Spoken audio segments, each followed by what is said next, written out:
This comes under POXO Act as well, right? At that time, POXO was Not very yes, much. no, it was there, but not so. How has your experience as a civil servant helped you, particularly in solving these cases or preventing those cases? See, basically, being in government means that you know the law very well.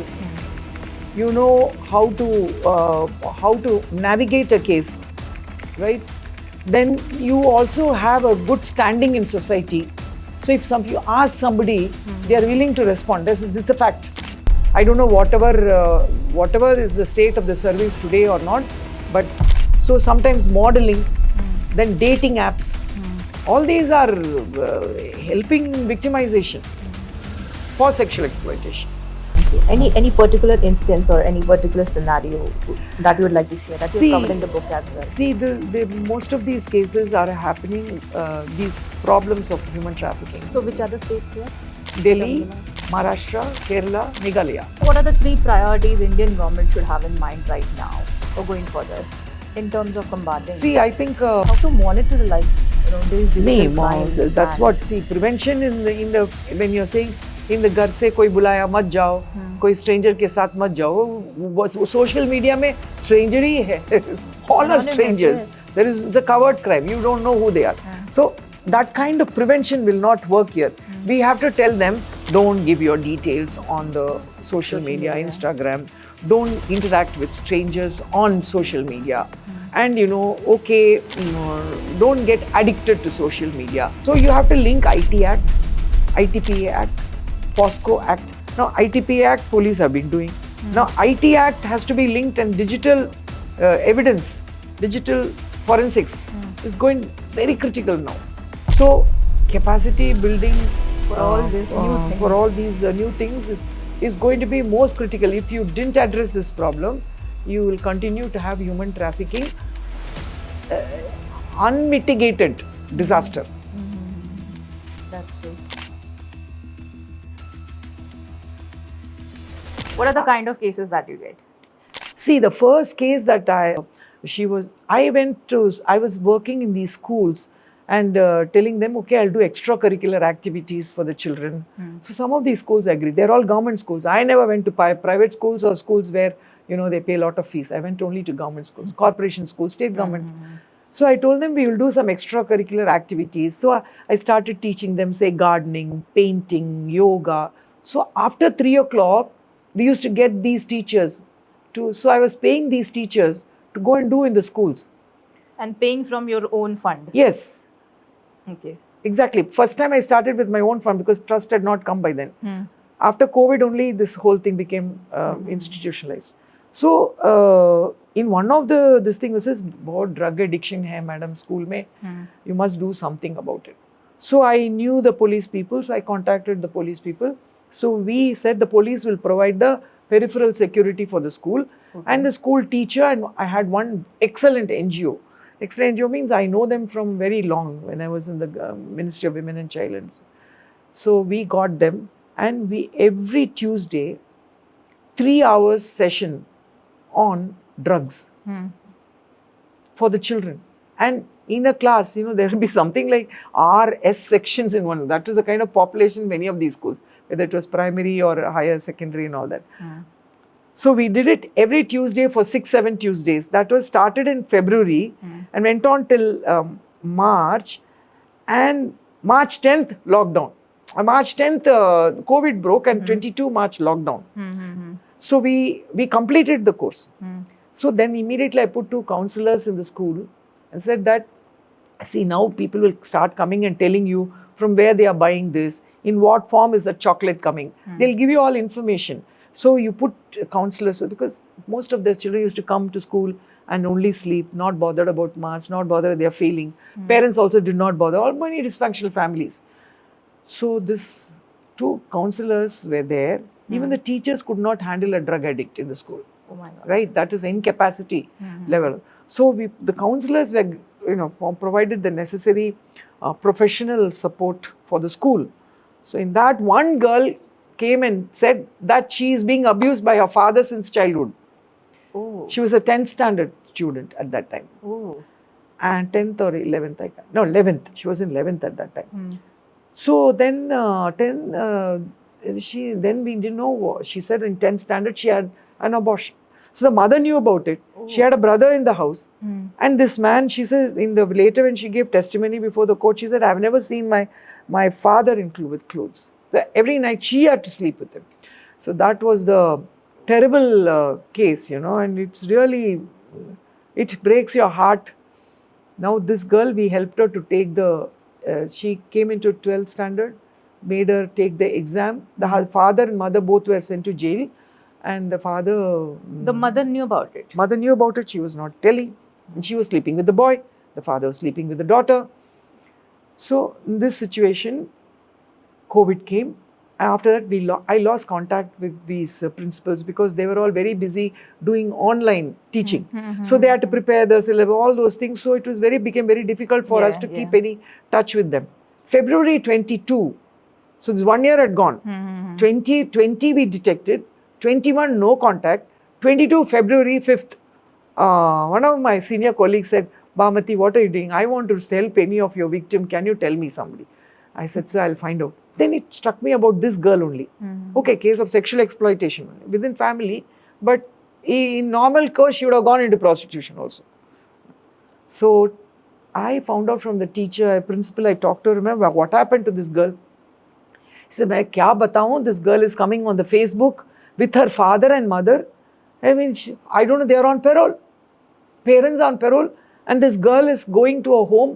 She had been sent to a school, custodial home, and from there she was sent to another place for doing a computer science education. She got into undergraduation. After 12, she got into undergrad. So first year. So that was in another place, and she was coming from there even late nights, etc. Now I was not in a state where I could have personally intervened going on to the spot. So I went to the website and found an NGO there. Okay. So when I talked to that person, she said, "हाँ, क्या बात करिए ना? I normally don't claim my IAS status, but that it was a need of the hour." So I said, "I am a retired secretary." "Yes, madam, yes, madam." So the whole body language, everything changed. But then she did a fantastic job. She was already working on these issues, so she got a lawyer. We fought her case in the court, and the lady judge, it was a lady judge, trial court judge, it was a lady prosecutor. Both of them were fantastic. I mean, I have not met those two people, but in my life, pranam karte unko. They were very, very victim sensitive, and she gave a testimony for almost 3 hours because we helped her, boosted her morale to speak about it. Otherwise, they won't say, because her evidence itself was sufficient to punish those, the father and the mother. This comes under POXO Act as well, right? At that time, POXO was not very much. No, it was there, but not so. So POXO case only. Mainly, it's a POXO case only. But then courts are not very investigation also. People were. Now it's better. Now each day it's getting better. So 3 hours she gave testimony before the court with very boldly. We couldn't believe what a transformation had taken place. So when I asked the principal at that time, before she came, the court case came up. The court case was lying low. It was a fast track court, but it was lying low. Nothing was happening because of COVID.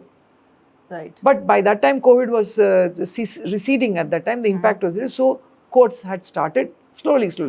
I asked the principal. She says the parents are taking her because they want her to become a hostile witness, saying that my father did no wrong.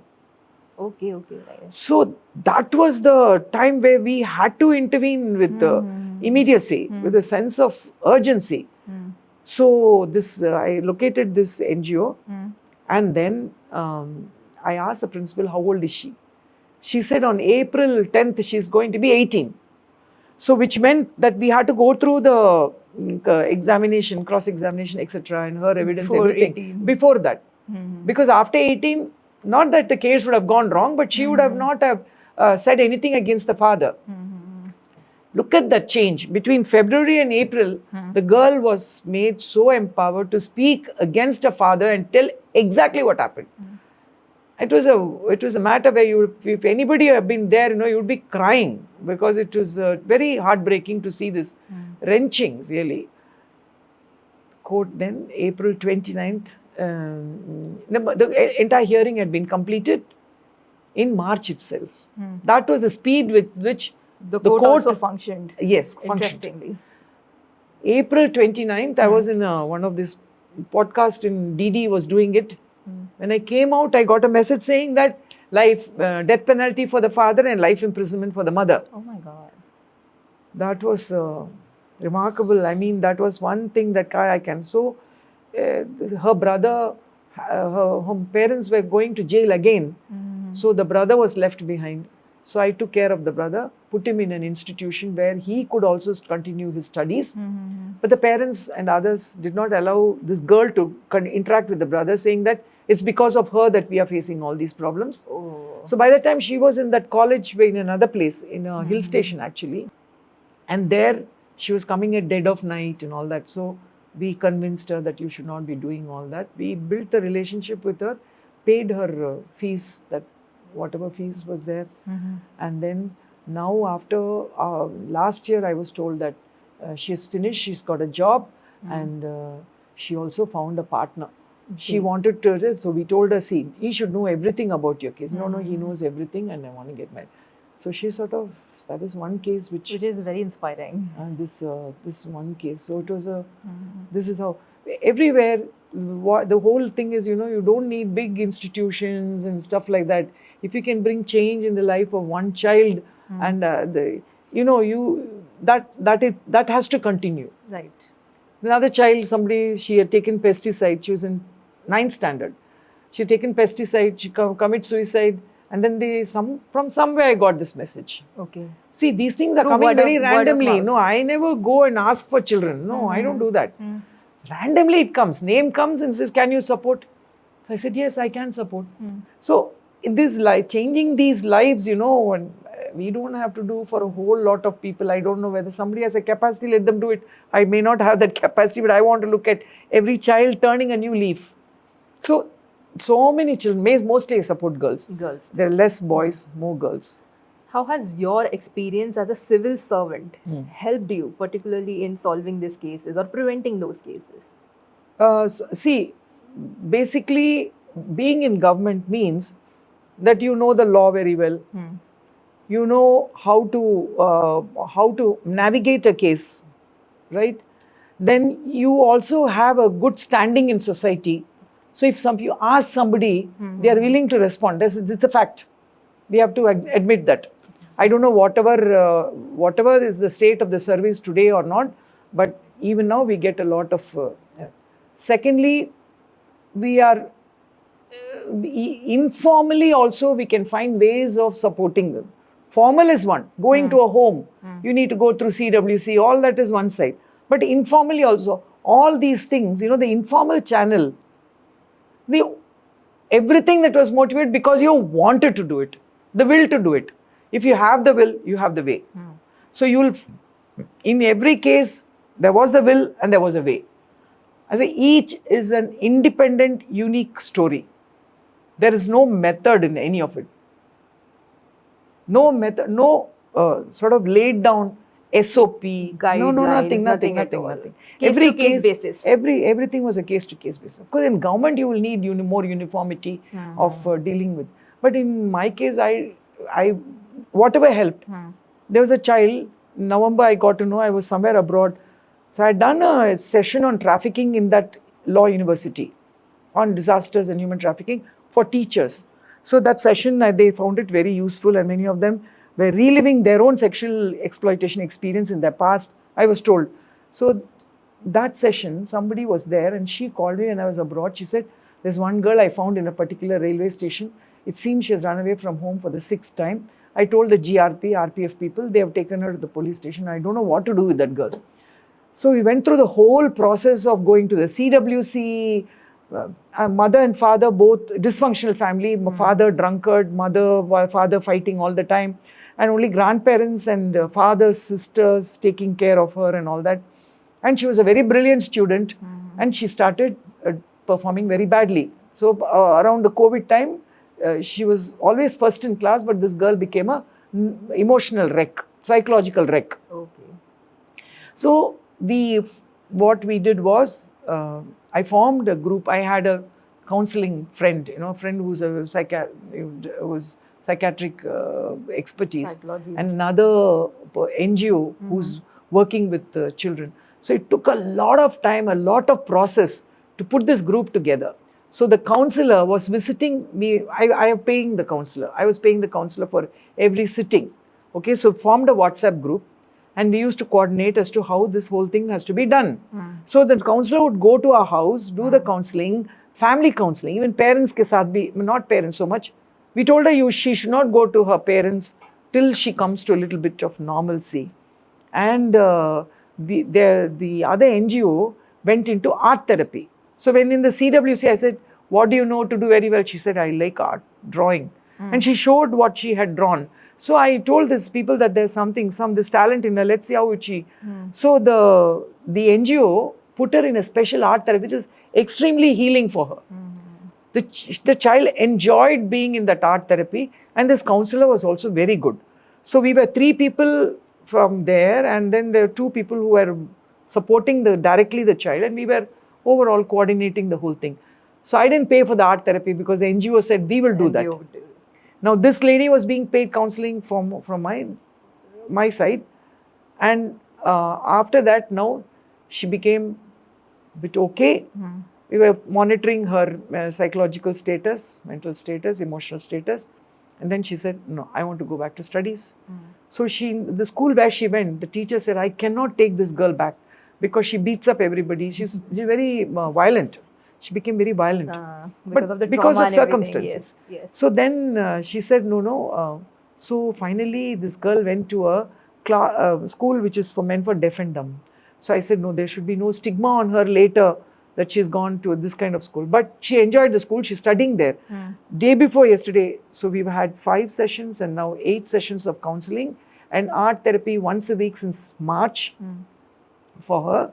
And she says she's doing so well in the school. She's engaging with everybody and she's very happy in the school. Now it is so easy to spoil the life of the child. But the reconstruction process, I'm only giving you a very narration. But what we actually went through from inside, the trauma that we experienced along with the child is something that we cannot express. Because every time, how to go about this, how to do this, so then you start innovating. Because when there is passion to do that, or when you feel it's compassion, you can call it compassion, passion, whatever it is. Then your mind begins to think as to how this can be done, So there is no set Everything method. Everything is a different case study altogether. Yeah. So there is no set pathway. We cannot have. So this girl is doing that. Now just that this girl is doing it. The person who gave money to me for supporting that girl for the counseling, he's so happy. So happy that this child has turned a new leaf and now her life, we have to keep guiding. So this is how these things happen. So tell us about your book. You've recently published a book. So we'd like to know more about it. Yeah, so what happened was, since I set up these units, I was very keen because people were saying it's not doing very well. They are all defunct institutions. So it used to hurt me. Not that I took it personally, but I said, what is wrong? What's happening? So I decided to, from my own resources, I commissioned a research. And it took about 9 months. In 4 states, we did it. I was able to guide the person regarding the questionnaire because I knew the ins and outs of these problems of human trafficking. So which other states here? Delhi, Maharashtra, Kerala, Meghalaya. 4 states. Okay. So these 4 states, it took about 9 months to do the report because beach mein there were some issues, I think.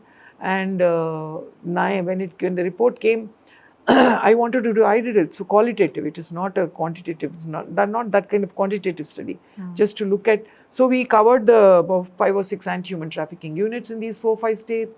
Then some NGOs who are all working in different ways. Okay? Each one has a different method of doing it. Each one has a different focus of implementation. And some of these were also victims and survivors who gave their stories without naming them. We got this.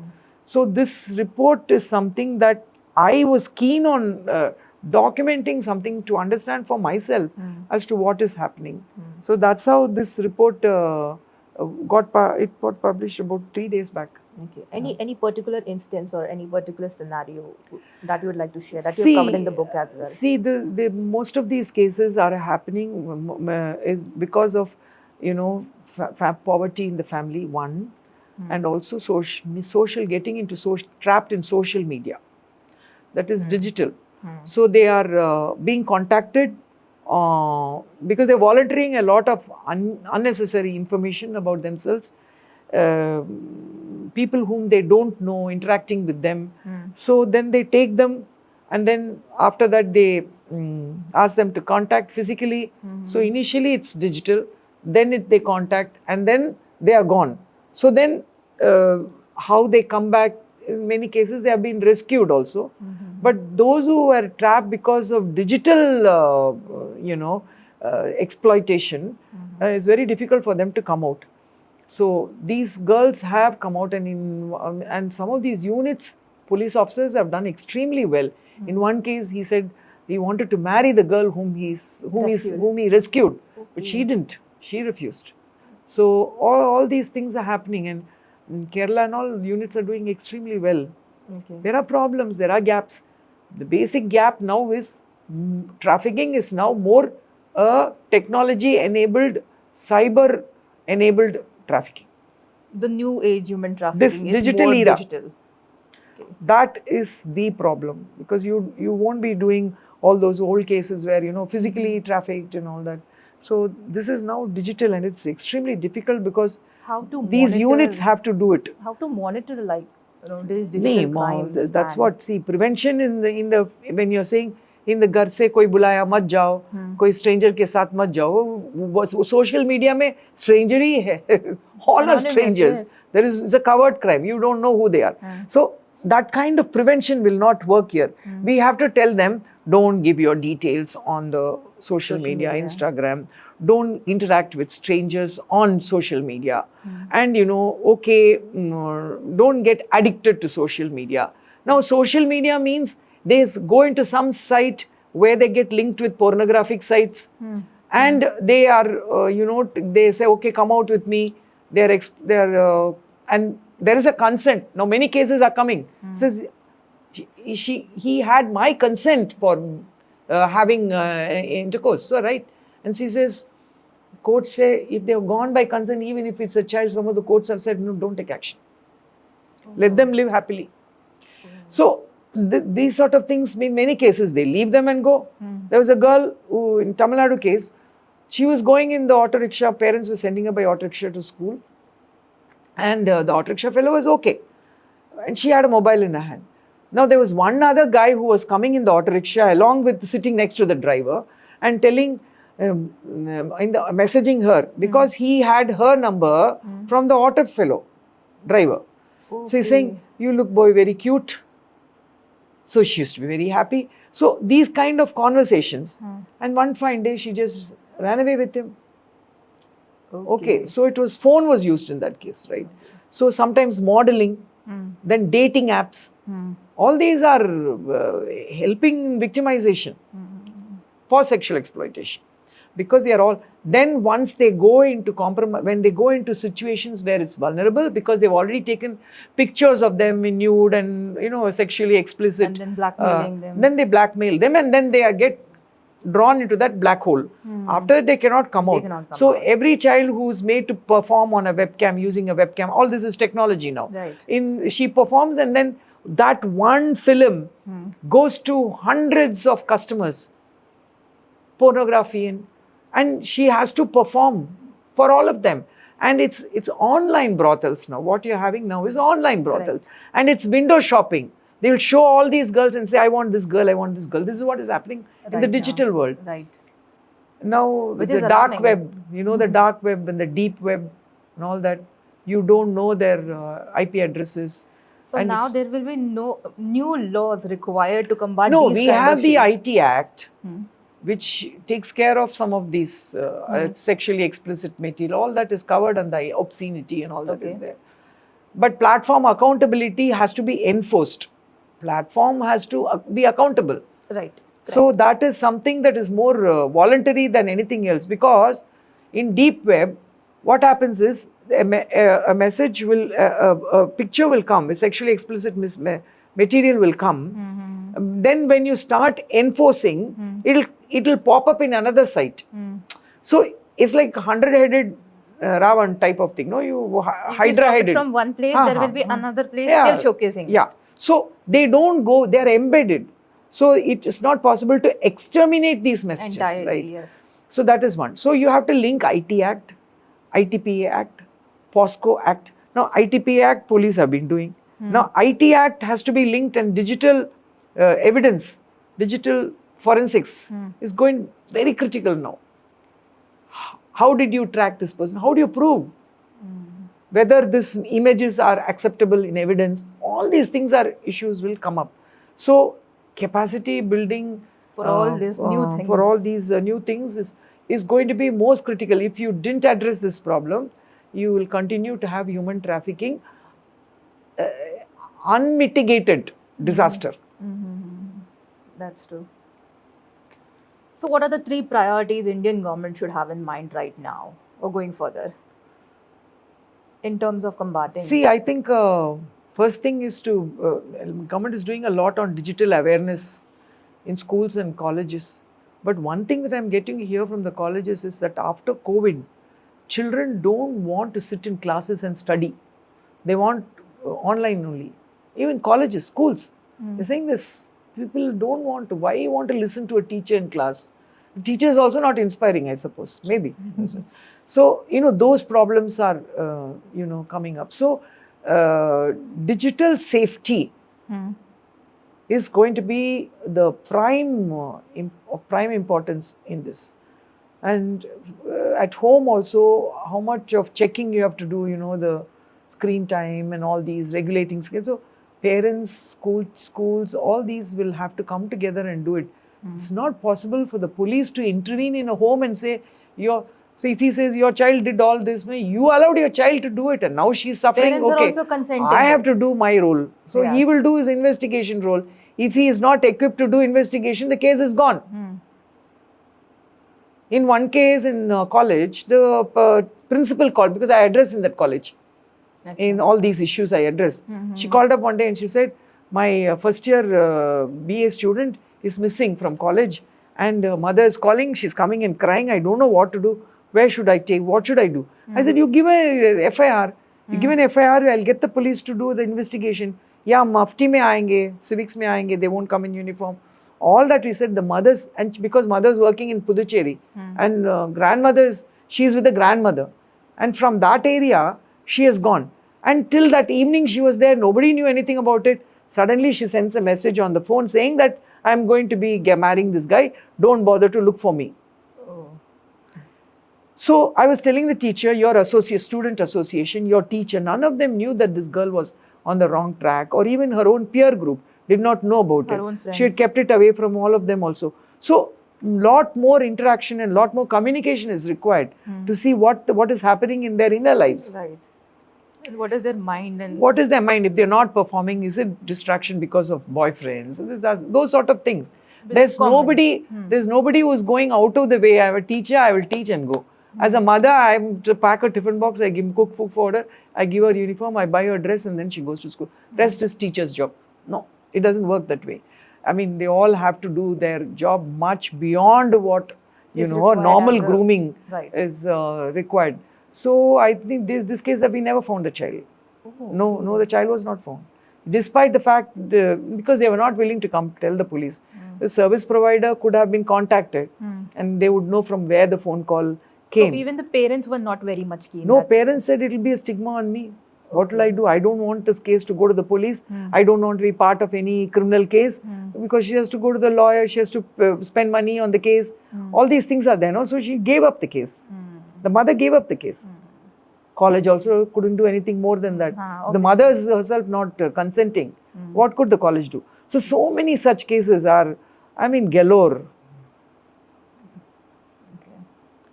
So, is there any message that you would like to give to the citizens of India or the policymakers who would be more keen on working towards this issue? See, we have to strengthen all our institutions. First thing, governance is very critical. Your law and see, when you look at, there's a triad. When you say governance, one is legal governance, which means all the laws. So are all our laws in place? Yes. But are interlinking of laws in place? No. Is there gaps in investigation? No. All those things will appear in legal governance. The other aspect is institutional governance. You have the anti-human trafficking units, and then you have the Shakti Sadans, the Ujjwalas. Those are merged now into Shakti Sadan. That is rehabilitation homes, the CWC, all these things. Then you have participatory governance. Without people, you can't do anything about it, which means that panchayats have to be Local sensitized. governance. Human trafficking clubs, anti-human trafficking clubs in colleges is doing quite good job. Like they are also involved. So these are all community-based participation. Now, if you do more and more of community policing, then you have the merging of community with law enforcement, because they are empowering the community to deal with their problems and not sitting and solving their problems, right? You are helping the community to be aware. Like it happened in Assam, there was a scheme where a lot of drug addiction were there. So traffickers were coming into the village and providing all the drugs. So these people, the women particularly, they said that, okay, police will only protect the periphery. They used to be taking the torch whole night, not sleeping, keeping vigil. And then the traffickers stopped coming. So community-based participation is also very, very critical. So these are the three triad. I would call it a triad. But of course, digital governance will be cross-cutting all of these. You need the law, you need the law enforcement, and people not using mobile for purposes where they can be misused. Their lives can be misused. Which is all of happening that right now. Yeah. So how you use, how you misuse, and how misuse can be prevented, how use can be promoted, proper use can be promoted. All these things will constitute I will look at it as a conceptual framework of legal governance, institutional governance, and participatory community-based governance. All these have to do, because governance is not just governance as in government. There is also an element of self-government. There is an element of voluntary strengthening of community-based support. It was very interesting conversation that we had today, and I hope you will continue doing this further as well and inspire so many people around us. It was great talking to you. It was great having you. Thank you very much for joining us I have to thank you, Meghna, for taking this initiative to ask me all these questions, and happy to have spoken about what actually happened. It's something far too deep for me that has happened within my life, rather than something that's learned from a book or from somebody, from third person. No, these are all totally personal experiences. Great. And I'm living on that. This is how my motivation is not stunted in any way. That you see one success case is, okay, let's see how this child can be. So that comes from within.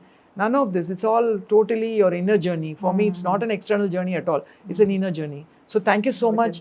And thank you to the DG for giving me this opportunity. I never expected that I would be doing this in the morning when I met him at 10:30. And in such a short notice. And such a short notice. But then I don't have to read anything. It's all from within. So whatever I spoke. Because you've worked so much in this field. So obviously it is like on the tip of your tongue. There are so many people doing extraordinary work. I mean, we are all, I would don't consider myself such a big, because so many people are working, so many people, and they are going without any support. They all need support, recognition, not just monetary support. They need all acknowledgement. Yes, they need acknowledgement. They need, mentoring, a whole lot of things. And, they're all, in spite of all these problems, some of these NGOs are doing phenomenal work. Some of these police officers are doing phenomenal work, despite the fact that they don't have any cyber infrastructure. Many places don't have. In some places they have. Many places they don't have. And they are reliant on some external infrastructure to go and see what is happening, what the image is coming here, IP address. All these things, they're relying on cyber specialists who don't have exposure to trafficking. See how it works. Yeah. So, thank you so much once again for this opportunity Thank you, to madam. speak about all these issues. For more interesting content or similar content, do subscribe to our channel and keep watching this space. Thank you very much.